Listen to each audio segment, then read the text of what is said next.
Di Kafling A2 rumah Ibu Fani itu saya kumpulkan mereka antara oknum bea cukai dan pihak warga. Saya bilang kita menunggu warga karena warga ada beberapa yang aktivitas, kita tunggu untuk berdialog. Kita kedepankan asas musyawarah.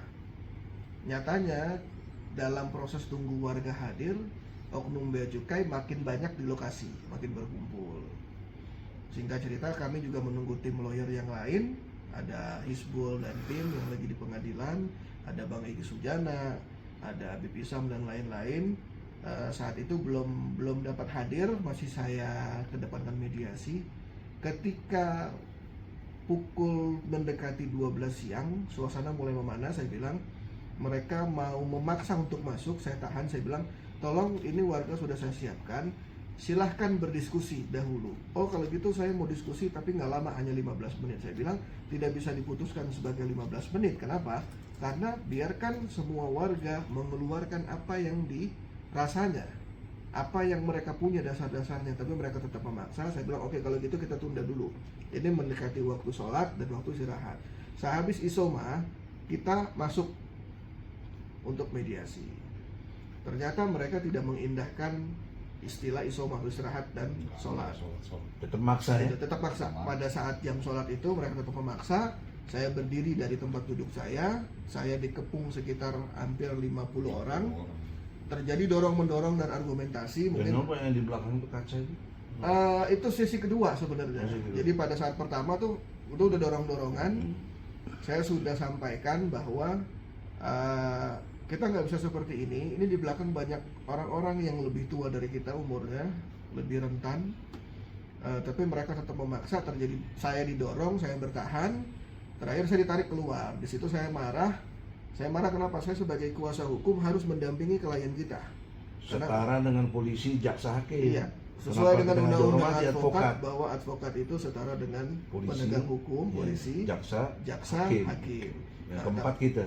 Tetapi mereka tidak mengindahkan apapun. Saya nggak mengerti, katanya mereka didampingi oleh orang lawyer atau legal yang mengerti hukum, tapi nyatanya orang-orang yang dikirim bukanlah orang yang mengerti hukum. Dan mereka di backing, ada polsek, ada pihak itu. TNI, Ya. dan Ramil. Saya lihat di lokasi itu ada Kapolsek, ada dan Ramil beserta jajarannya, Polsek juga beserta jajarannya. Bahkan saya sempat berteriak ke salah satu polisi. Saya bilang tolong ini dihandle, tapi mereka tidak mengindahkan. Saya bilang saya ini advokat, saya mau mendampingi klien saya nggak dapat izin masuk. Terakhir saya paksa, saya berhasil masuk ke dalam. Saat di dalam itu saya masih berteriak. Karena kenapa? Karena sudah masuk mereka semua untuk mengangkut barang-barang, akhirnya pihak dari klien kami memberikan izin untuk mengeluarkan barang. Tapi saya bilang dengan catatan, saya minta surat tugas kalian, saya minta ID kalian.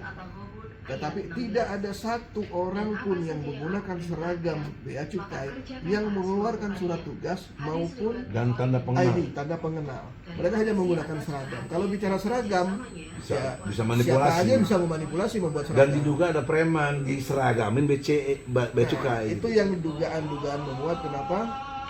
Karena pihak bea cukai tidak bisa menggunakan ID, mengeluarkan ID. Mungkin kita sambung habis azan. Close dulu. Jadi lanjut setelah azan. Jadi ketika terjadi upaya dorong-mendorong dan saya nggak boleh masuk, sampai saya berhasil masuk, saya dekat dengan pintu masuk yang belakangnya itu kaca. Di situ saya teriak, videonya viral juga, banyak yang lihat. Yang diteriakin apa ya?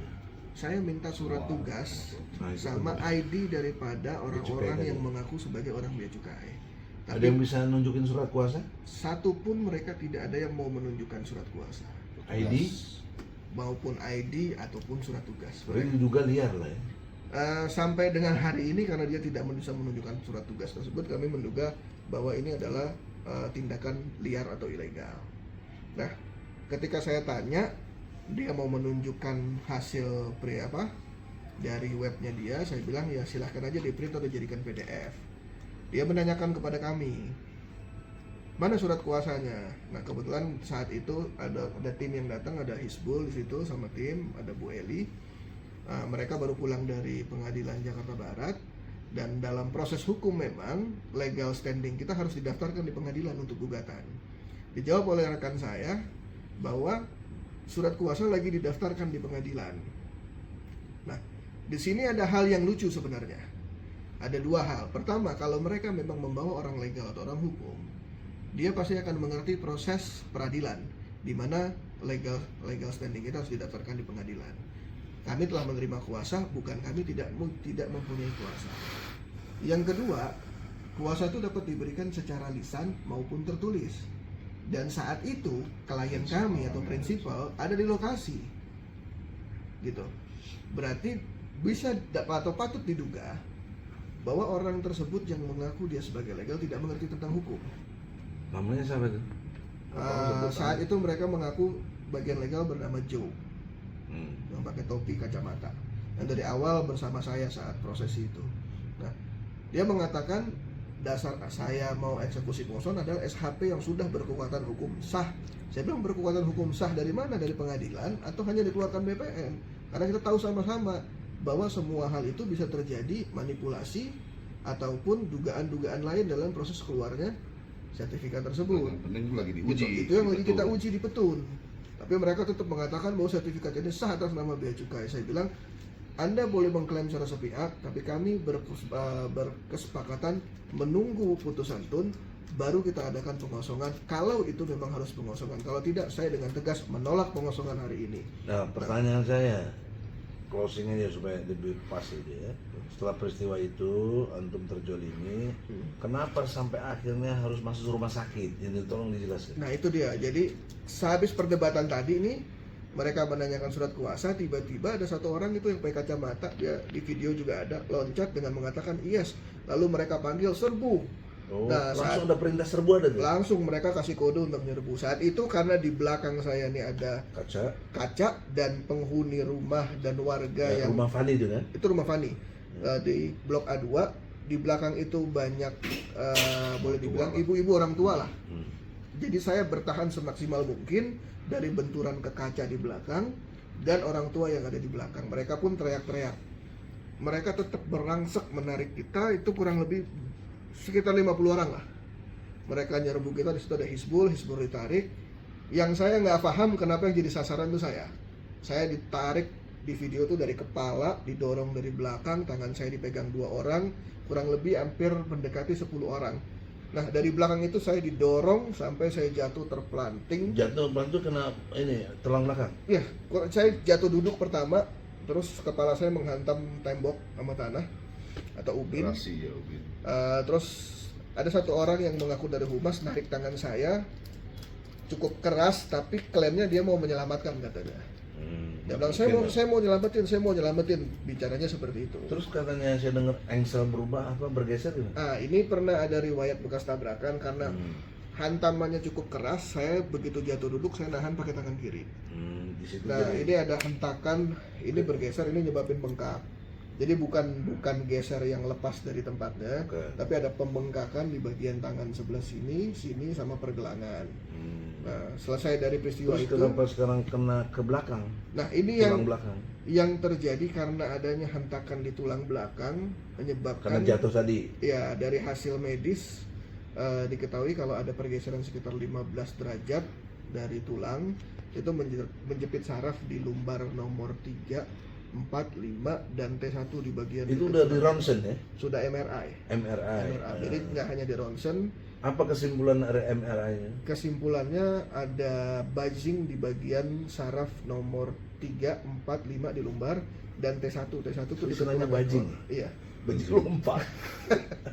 Nah itu yang nyebabin akhirnya setelah peristiwa itu pulang dari visum, besoknya saya nggak bisa jalan, nggak bisa fungsikan kaki. Sama sekali? Iya, jadi ketika seperti lumpuh gitu? Dibilang lumpuh total enggak, tapi saya harus paksa untuk bergerak. Setengah badan lah ya? Setengah badan, dari pinggang ke bawah nih. Bahkan untuk balik badan aja kemarin tuh harus hampir netesin air mata lah, kalau gitu bilang sakitnya. Nah ini kan problem ini menjadi peristiwa hukum yang serius. Maksudnya antum itu kan sebagai advokat, penegak hukum dalam rangka membela. Nah, nggak dihormati seperti menghormati polisi, tidak dihormati seperti menghormati hakim, tidak dihormati seperti jaksa. Nah ini harus serius kita gugat dan lapor pidana. Ya. Bagaimana gugatan yang sudah Anda persiapkan? Yang pertama kita sudah membuat laporan di kepolisian ya. Yang kedua, saya peringatkan bagi kalian yang telah melakukan kejadian ini. Tolong catat baik-baik dan saya sudah dapat data kalian. Nama-nama sudah diketahui. Kita sudah ketahui, tapi kita serahkan ke pihak kepolisian nanti agar kepolisian yang melakukan penyelidikan, dan saya akan minta pertanggungjawaban kalian. Karena atas kekurang fahaman kalian tentang hukum atau kebodohan kalian yang mengatakan kami tidak mempunyai kuasa akan berimbas kepada gugatan yang akan saya layangkan kepada kalian. Ingat baik-baik, saya akan gugat kalian dan saya akan minta pertanggungjawaban, bahkan saya akan minta perlindungan terhadap Presiden Republik Indonesia, Bapak Joko Widodo. Termasuk itu kan ke rumah sakit ini biayanya besar, kamar antum ini Presiden Suite. Itu kan nggak murah, brother. Saya sebagai pimpinannya juga ya bantu selayaknya aja. Nah, kita harus gugat secara perdata juga tentang kerugian ini. Gimana ini? Nggak apa-apa, sampaikan aja. Ya, karena kita buat konstruk hukumnya. Satu, mereka telah melakukan perbuatan melawan hukum ya. Jelas PMH-nya jelas itu. Menyebabkan adanya kerugian lah. Saya tidak bisa bekerja udah lebih dari 1 minggu. Yang kedua, saya banyak kehilangan kuasa yang harus saya tanda tangani. Potensi klien. Potensi klien. Yang ketiga, saya masih harus ada pengobatan lanjutan.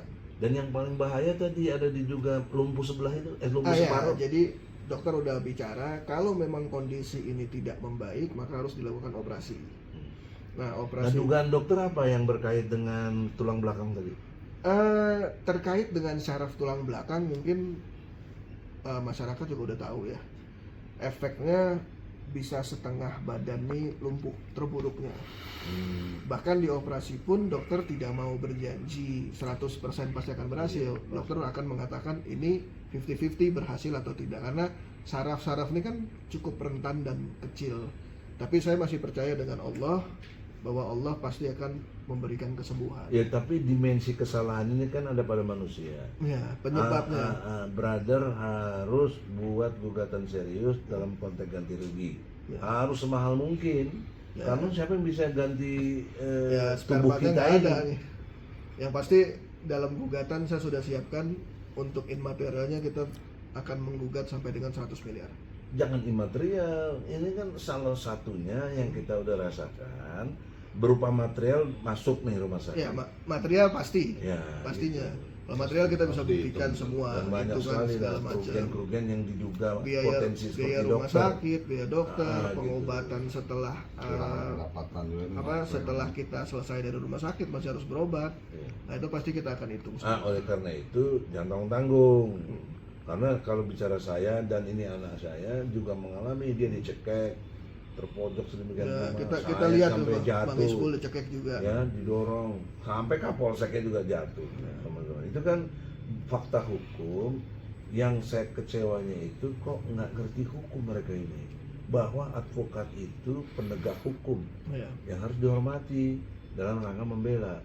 Bahkan dalam membela menurut pasal 16 Undang-Undang Nomor 23 tahun 2003 pasal nomor 18 tahun 2003 pasalnya 16 tadi nomornya 18 ya, itu nggak boleh digugat, dituntut secara pidana maupun tidak boleh secara dituntut pidana. Ini kok diinjak-injak aja atau segala macam itu, aduh. Itulah makanya kita bilang Anda kan bawahan dari kompartemen itu kan Menteri Keuangan. Saya ingetin Mas Sri Mulyani, ya kalau kami gugat dengan hitungan uang yang relatif cukup, jangan kau pikir kita blackmail atau apa. Kita ngalami kerugian, kau mau nggak pinggangku patah segala macam dan lain sebagainya. Oleh karena itu nanti tolong disertakan di gugatan, ada kepentingan kerugian Egy Sujana, ada kerugian Hizbullah dan doa lain, karena ada yang kena bangku, ada yang kena timpuk juga. Ya. Nah, jadi nanti kita terkilir kakinya. Ada satu Norlapong, saya punya advokat, kakinya jadi terkiri karena keinjak-injak itu. Nah itu juga walaupun nggak seberapa, tapi kan itu bukti bahwa arogannya mereka. Itulah arogan yang dikemas dengan kata-kata mereka mengerti hukum atau kami mengerti hukum. Nyatanya statement tersebut menggambarkan bahwa ketidakmengertian mereka akan Bukan hukum. nggak ngerti lah, goblok aja lah. Kita blow Kurang on lebih gitu. seperti itulah. Karena Jadi- begini, satu kata kuncinya nih yang nggak bisa dibantah. Mereka tidak punya landasan surat keputusan pengadilan Ya. yang boleh eksekusi, ya, atau pengosongan. Tidak boleh. Di mana-mana seluruh Indonesia, bahkan dunia, nggak mungkin kalau nggak ada putusan pengadilan itu bisa seenaknya saja. Di situ kata kuncinya nggak bisa kau lawan. Jangan kau beralasan. Dan yang kedua, filosofis yang sesat. Dia klaim ini rumah negara. Nah itu. Saya ingat dulu ya. Nah, kalau bicara klaim negara, ada 4 unsur, bahkan 5 sekarang. 1, unsur negara terpenting adalah rakyat. Rakyat. Kedua, pemerintah. Ketiga, wilayah. Keempat, baru hukum. Nah, yang kelima, kaitannya dengan Palestina itu, pengakuan internasional. Nah, Indonesia kan sejak 45 udah diakui internasional. Jadi 5 unsur negara ini nggak boleh terpisah. Dia satu kesatuan. Jadi kalau Anda berani nyebut rumah negara, ya rumah kita rakyat. Karena negara nggak bisa disebut negara kalau nggak ada rakyat. Di mana ada negara yang nggak ada rakyatnya, coba? Jangan blok gitu loh. Nah, itu. Kok mengklaim rumah negara, tapi kalian bertindak sebagai pemerintah? Dan ada satu hal yang lucu ketika Nah, saya berhadapan langsung dari perwakilan Bea Cukai. Anda mengklaim ini rumah negara atau rumah dari Bea Cukai, Rumah dinas gitu. rumah dinas, buktikan saya minta satu saja dana yang dikeluarkan oleh APBN untuk membangun rumah-rumah tersebut. Itu penting juga. Ternyata dana pembangunan itu di slip gaji dipotong. Nah itulah, mereka Sejak mengklaim tahun bahwa 70. bahwa itu katanya itu uang sewa. Sedangkan jawaban dari BPN kan kita sudah punya. Udah punya. Gitu. Tapi anehnya, Hmm. tiba-tiba tahun 2023 kok mereka punya sertifikat. Sebelumnya BPN bilang nggak punya. Ini AHY nih, AHY menteri, ATR. Anak buah Anda telah melakukan penyimpangan hukum, melakukan kesewenang-wenangan, dulu nggak punya sertifikat, kok sekarang tahun 2023 kok punya. Setelah kita gugat ke sana kemari. Kalau sudah 50 tahun lebih gitu. Nah, yang kedua, yang pentingnya lagi, pasal 1967 Undang-Undang Perdata. Tanah yang sudah diduduki, dikuasai, ditempati oleh penghuni lebih dari 30 tahun, tidak boleh ada tangkisan apapun yang bisa membatalkan dia punya. Nah, itu hukum. Kok mana sekarang dasar hukumnya Bea Cukai? Kan nggak ada. Jadi jangan semena-mena, ya. Kau berhadapan dengan advokat yang ngerti hukum, benar-benar ngerti hukum. Dan juga rakyat ahli waris yang cerdas, yang nggak bisa dibohong-bohongi. Mereka berani ngelawan. Karena saya terakhir waktu Adinda udah pulang semuanya, itu saya masih di situ, ya, Isbul juga udah pulang. Sempet suaminya Fani itu neriakin ketika mau udah pada barang dinaikin ke truk, rampok, maling. Ya. Itu di depan polisi, di depan TNI yang saya datangin mereka. Lu kenapa diam aja? Nah, kok diam aja? Polisi itu melayani, melindungi, mengayomi rakyat. TNI itu ada 8 kewajiban TNI yang harus betul-betul melindungi rakyatnya.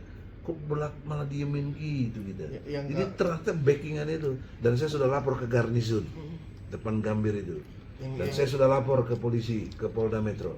Mohon proses. Ya. Yang kita bingung, kok mau ada eksekusi liar, tidak ditanya dokumennya mana, putusannya. Selayaknya kita mau eksekusi, biasanya putusannya mana, Pak? Baru mereka akan melakukan upaya pengamanan.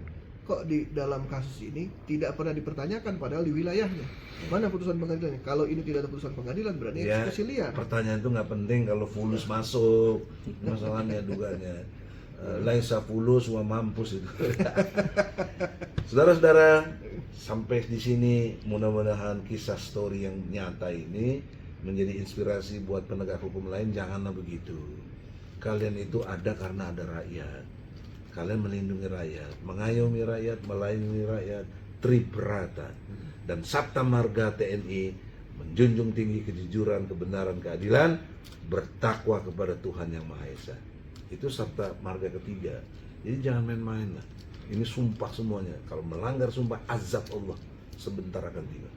Cepat atau lambat. Ada komentar? Cukup lah. Mas Bung, gimana? Panjang durasinya. Ya, oke. Semoga cepat sembuh aja kan. Amin. Kita sama-sama berjuang lagi. Amin, insya Allah Jadi kita kita balik. gitu dulu. Nanti para warga katanya mau ke sini. Insya Allah. Jadi mohon fisioterapi dan sebagainya laksanakan aja. Tapi sebelum warga datang jangan pulang. Biar ini jadi alat bukti juga bahwa kita ini nggak main-main gitu. Ya memang buat saya nomor satu ya kita buktikan secara medis. Karena ini nggak bisa di sembarangin karena Ngomong-ngomong di rumah sakitnya udah berapa lama? Hampir seminggu ya. ya kurang lebih ya hampir seminggu lah. Ya kalau dari Rebo kemarin ya Iya. seminggu sudah. Sekarang udah Kejadian kemis. Rebo, iya. terus saya drop. Udah seminggu. Saya pikir ini hanya biasa kejadiannya, sakit-sakit biasa, kok makin hari makin parah dan sampai endingnya saya nggak Makanya bisa pas bangun. masuk sini Jumat tadi. Enggak, hari Senin kalau nggak salah. Oh masuk. Senin. Berarti Senin, Selasa, Rebo, Kamis yang berempat hari. Iya. Karena saya baru dengar kemarin. Oh iya.